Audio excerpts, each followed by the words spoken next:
I found my love by the gasworks croft, dreamed a dream by the old canal, kissed my girl by the factory wall. This project, local to us, is all about telling the story of the Manchester, Bolton and Bury Canal in the form of a series of walks. Looking at the dark blue dashed lines on the map, you'll notice the canal is linear in feature. Actually, two linear features, as it's Y-shaped. In order to get to the start and finishing points, we've turned to our amazing local public transport system. Nothing set in stone. We're based in Prestwich, but the canal access points can be adapted to anywhere within the Bolton, Bury, Salford triangle. Several years ago now, we produced group walks to cover the subject. Back then, there were 5 walks on offer. Realising the depth and complexity involved, we've extended it to a more manageable 6 walks, plus a new 7th one to cover Manchester City Central. As always, we hope you don't just watch our videos, but try the walks for yourself. Dirty old town, dirty old town. Heard a siren from the dawn. Saw a train. The birth of the canal coincided with the rise of Bury, from a small rural market town to one of the ring of Lancashire mill towns that encircle the city of Manchester. It specialised in the manufacture of textile goods. Cotton spinning and weaving dominated the industrial framework of Bury. However, the town also had other specialities: woolen trades, brewing, tobacco manufacturing, and most notably, paper. Once 4 of the 5 largest paper mills in the country were within 5 miles of Bury. The concentration of these mills is in part due to the use of cotton rags as the raw material.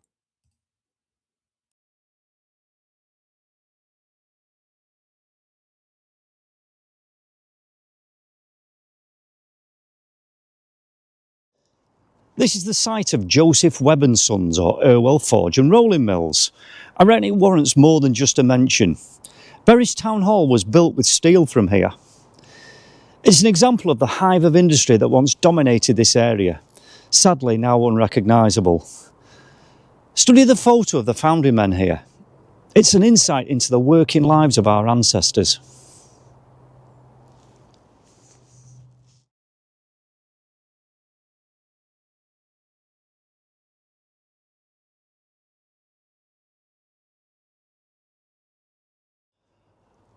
We're here on Webb Street, in the Bury Ground neighbourhood of the town. I promise you a canal.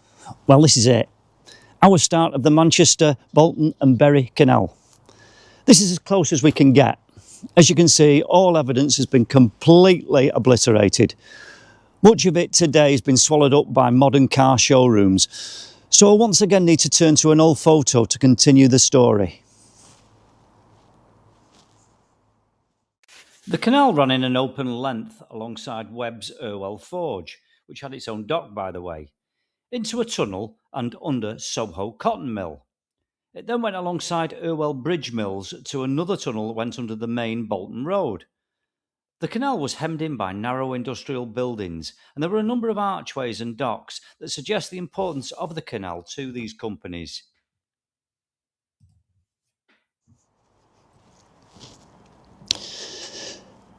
The 1790s saw canal mania.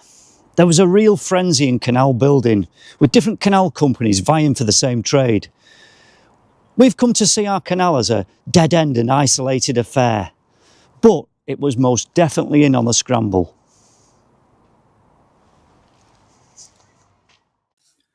There were actually 3 extensions planned for us.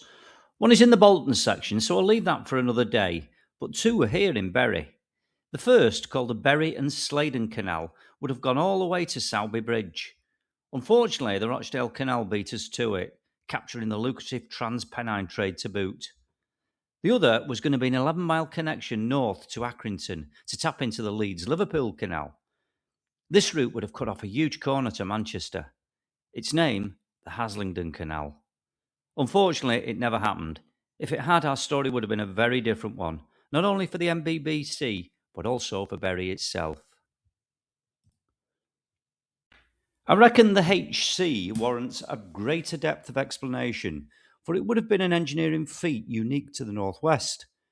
It was the brainchild of one William Bennett, engineer and surveyor, and even got to the stage of Parliament passing an act in 1794. We're stood on the outskirts of Bury, roughly 300 feet above sea level. It would have needed to climb to a summit of 700 feet, then drop down to Church near Accrington at 400 feet. To appease those pesky mill owners from not stealing too much water, it would have done it without the use of locks. Well, this is not strictly true, as 3 locks would have been built at the start, but thereon, to achieve the ascents and descents, it was planned to build a series of 11 inclined planes. Special wheeled boats named tubs would have been pulled up the inclines on rails. To haul the heavy load, a steam engine would have been installed at the top of the incline.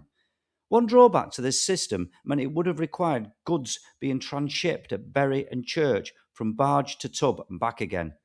The estimated cost for all this was £48,000. In reality, this was an extremely ambitious figure, bearing in mind the engines cost £300 each, times by 11, and more money would have had to been raised through shares. The railway, however, eventually made the connection the canal failed to do. This is the Leeds and Liverpool Canal at Church heading west. It could have been the point where the Haslingden would have joined it. The warehouse in the background would have been in the ideal spot for a transship depot. It's suffered severe damage in recent times, and I doubt it's going to be there much longer. Weddell Brook, on its way to meet the River Irwell. Our canal ends just there. If the Haslingden would have happened, it would have extended and followed this brook on this side. The 3 locks would have been up there, and it had been gone in the direction of what the locals know as the Kirklees Trail.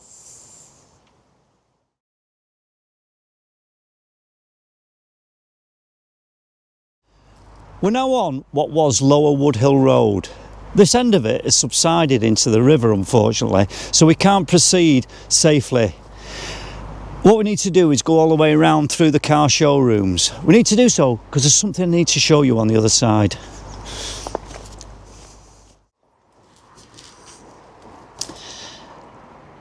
The canal reached Bury in 1797. As we know, canals need a steady and consistent flow of water to maintain their levels. We got it with our very own feed, but that wasn't until 1805. There's an 8-year gap. So where did we originally get the water from? Well, from the river, right here. There was a big problem with drawing water directly from the river. This area was home to several factories. They also relied on it. The mill owners objected to the considerable abstraction.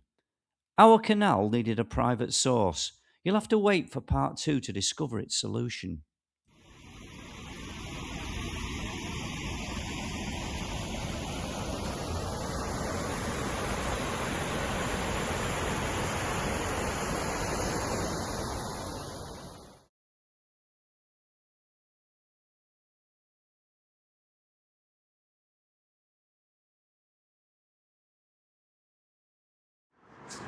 We've crossed the main road and are now on Bury Bridge.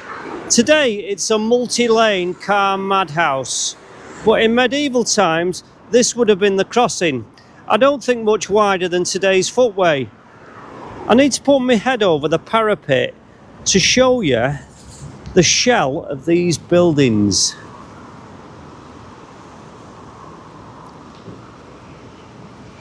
These were the canal offices. And I think it demonstrates just how strategic this spot was, where the main road met the canal.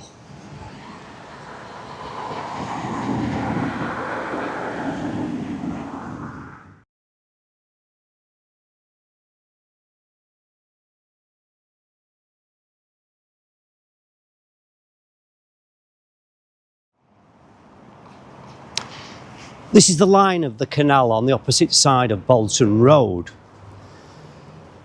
Between the canal and the wall ran a road cum towpath.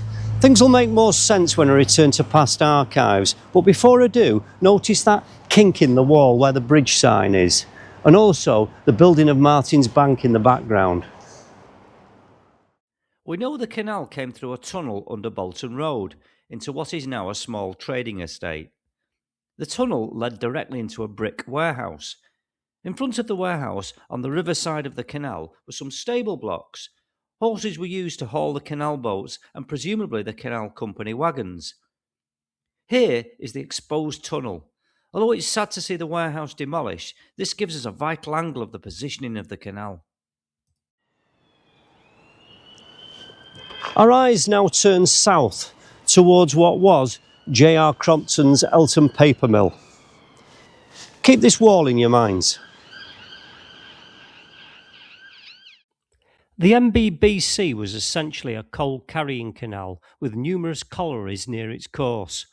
The coal would have powered the many mills and factories that subsequently sprang up alongside it.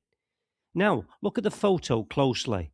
Crompton's in the distance, our wall on the left, the piles of coal on the offside, the etched name on the side of the abandoned boat, and the wooden crates within. The boats used to transport coal were short and narrow, and each contained a row of boxes called caissons. They held the coal. These boxes would be lifted out of the boats, positioned by crane over a bunker or cart, and emptied by releasing chains on their bases.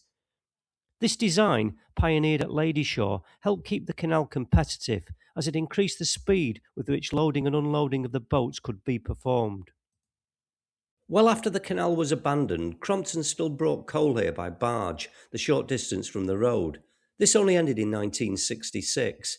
Thereafter, lorries were used to transport the fuel source, although the railway was also used. And this might explain the piles of coal on the trackside cum towpath. Just before we leave this photo, look at the high stone wall on the right.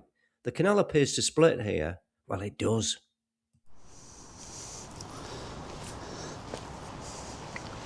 Sadly, these containers are obscuring our view, but just beyond here the canal once split. We've been following the eastern arm hitherto, but there was also a western arm.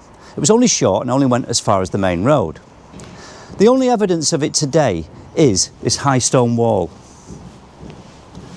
Remarkably, a pleasure boat ran from here. The ladies and gentlemen were segregated, of course. Have a look at the next photo and see if you can spot our brick warehouse in the background.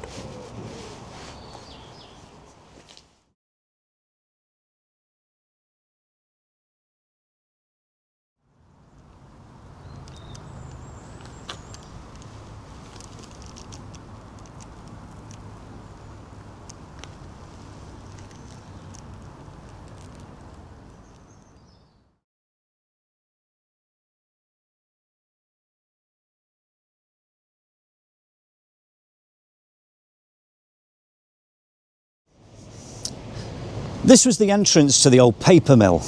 The only thing left today is Barlow's Bridge, just over there. The mill was opened in 1853 and closed in the 1990s.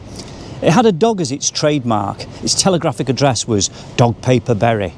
It became best known for manufacturing coffee filters and tea bag papers. Cheers.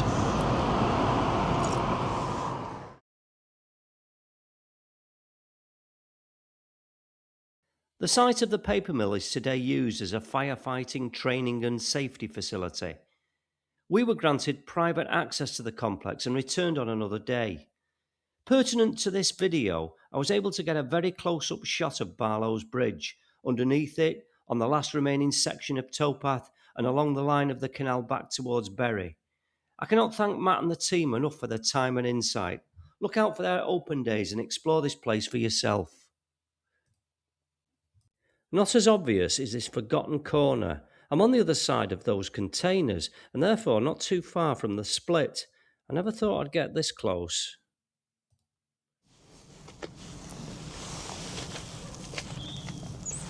Look at the name Railway Terrace. This would have been typical of the housing that would have once been so familiar in this corner of Bury.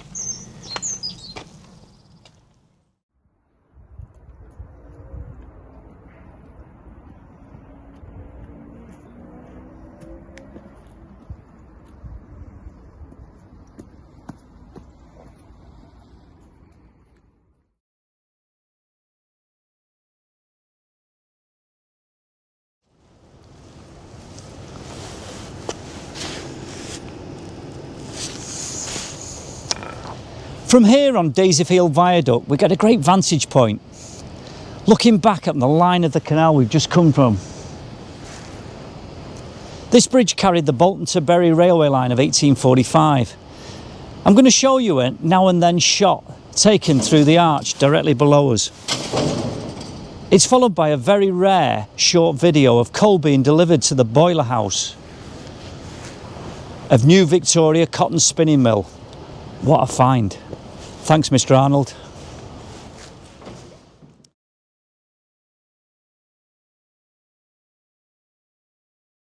By canal, and then fed to the ever-hungry boilers.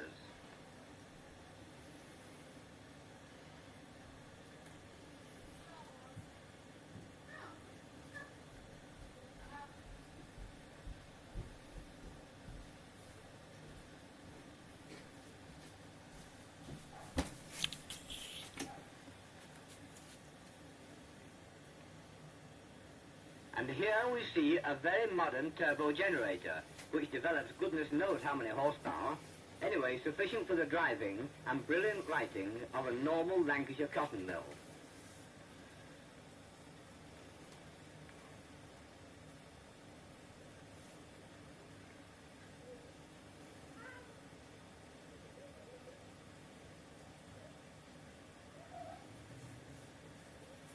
Hello. The red indicator is going down already, so it must be dinner time.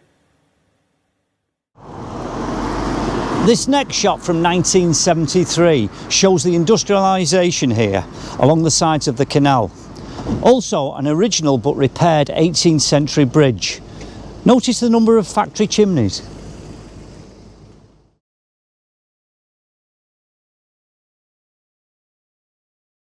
Just as you were beginning to doubt whether a canal existed at all, we come across what suspiciously looks like a towpath. We're walking parallel to Hines Lane. The river's just beyond. You might even be able to hear the weir. It led to Hines Mill, which has an interesting story to tell.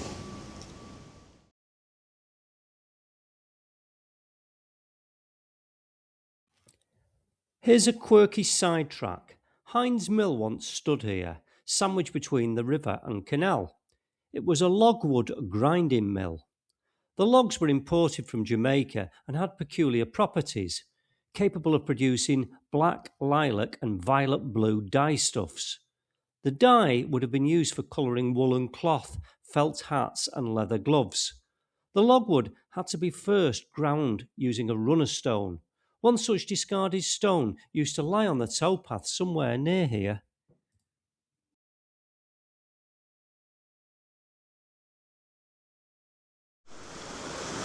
Hines Mill has been buried by an absolute mound of waste. So what we've done is we've come down to the opposite side of the riverbank to show you what we think is some evidence of it. There were other mills here as well. I mentioned a weir before. I've got a feeling it's been replaced by some modern flood defences. But you sure should be able to hear the river.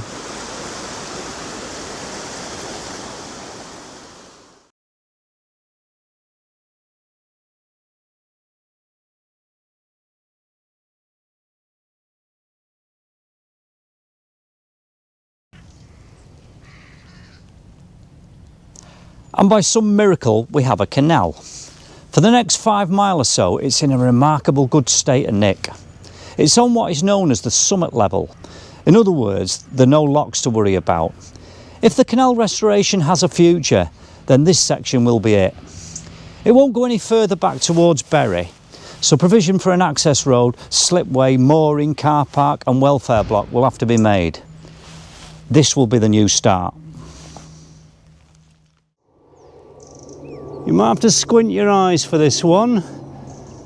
Next to the pylon is the famous Florence Nightingale Hospital, trying its best to hide behind the trees. It was used as a fever hospital and hence a place of isolation to prevent such diseases as scarlet fever. It later took in patients who were convalescing and eventually became a long-stay hospital. Today, it is a secure unit and mental health facility.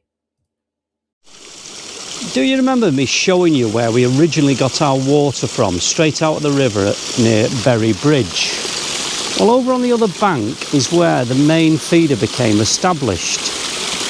Combining science and geography, note we're on one level from Bury all the way to Bolton, and it's downhill all the way to Salford and Manchester. So, the water would have come in to top the canal up. Any surplus would have gone into this grand overflow. It was built in 1977 to replace another overflow on the infilled length nearer to Bury. From here, it travels through this guarded tunnel under the towpath and into the river. Simple.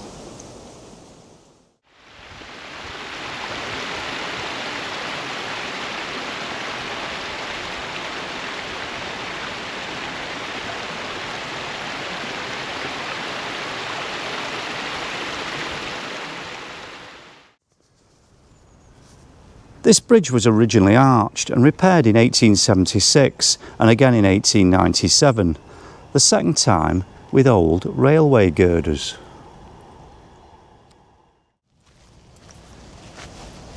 And who remembers Benny's nightclub?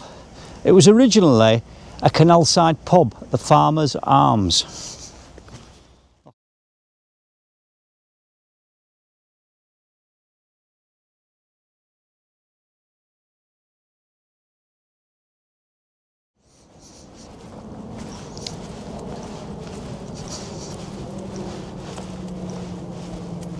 Time for another story. It's called the Elton Reservoir Great Trespass.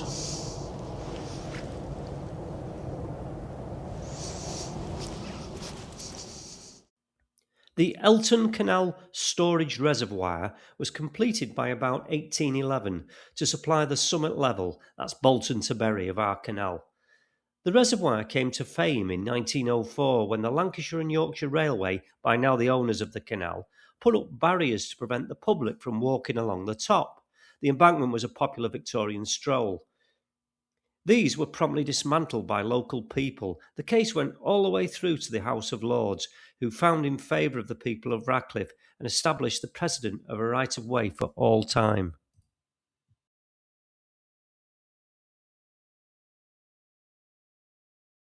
More about this place in part 2, but in the meantime, here's some facts and figures. Completely off the top of my head. Elton Reservoir is 54 acres in size, 24 feet at its deepest, holds 150 million gallons of water, and is a distance of 1.5 miles to walk around. Try remembering that after a drink.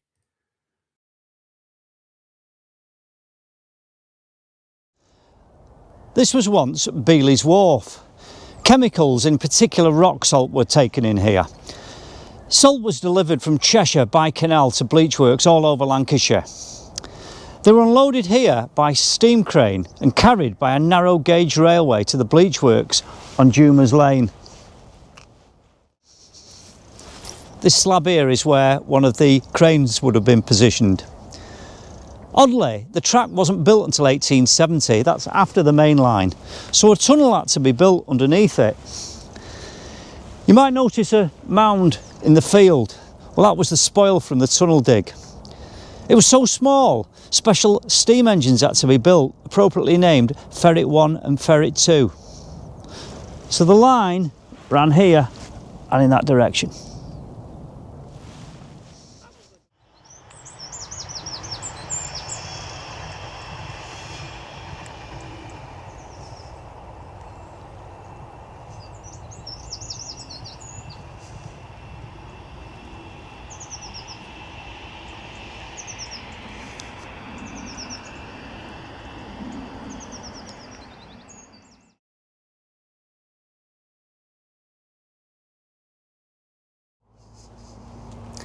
This is the last surviving brick arch bridge, formerly leading to Ham's Farm.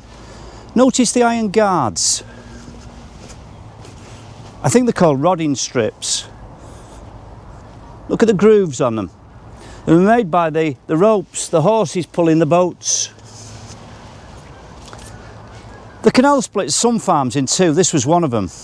From 14 acres, it was reduced to 12. The Rothwell family occupied the farm owned by the Earl of Wilton. Heaton Park fame? When the canal came along, this bridge was built to connect the two halves.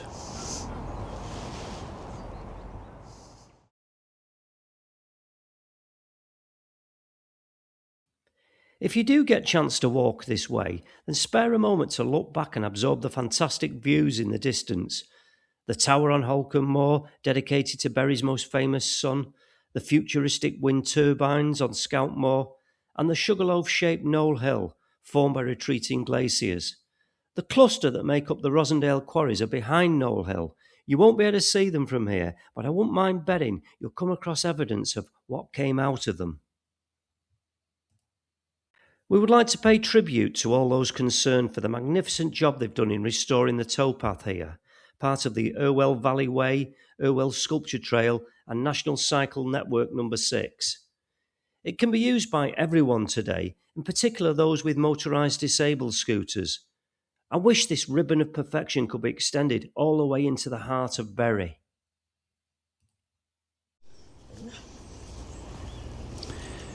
We'll soon be in Radcliffe and at the end of today's walk. To close this leg, we come across a trio of bridges. The first is Whittaker's Loop Bridge. It carried a railway from Bolton to Bury. The Bury bit is now the Metrolink.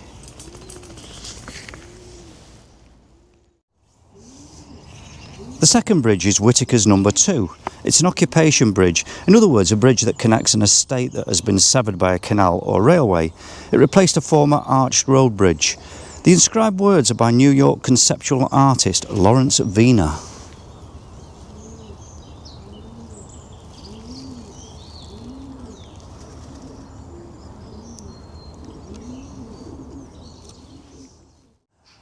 And to complete the trilogy, this bridge carried the Bolton to Radcliffe line. Only the abutments remain.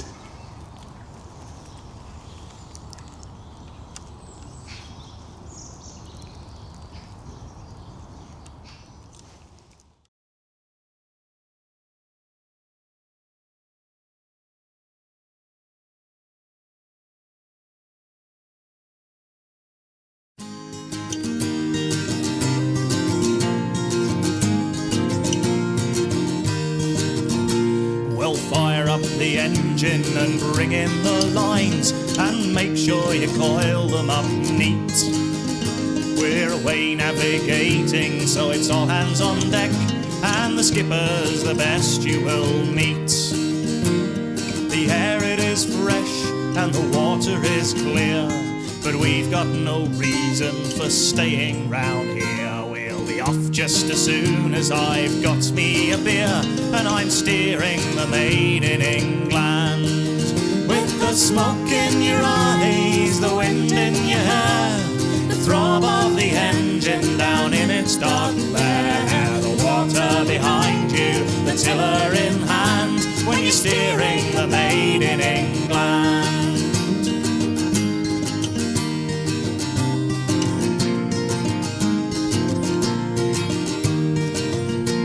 The bridges arch over, the towpath runs past as we bid the city adieu.